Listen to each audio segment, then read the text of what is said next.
So we want to talk about the engine compartment here behind the cab. One of the things we have is our battery disconnect right here. So this is just a key disconnect. You can turn it off, take the key out. You've got a hasp here you can put on to do your lockout tagout. One of the other things on this machine is you've got this orange indicator light. And what that is for is that actually for the DEF system. So all these machines now are Tier 4 final, so they've got DEF fluid on them. When you go to turn your disconnect off, if that orange light is still on, it means it's still pumping the DEF fluid out of the exhaust system. So you just want to make sure before you kill all power to the machine that that orange light is out.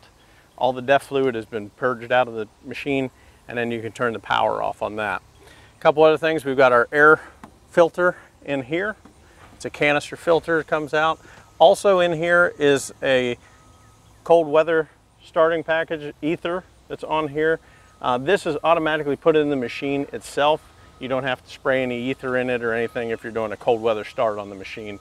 It's already in there from the factory and already preset.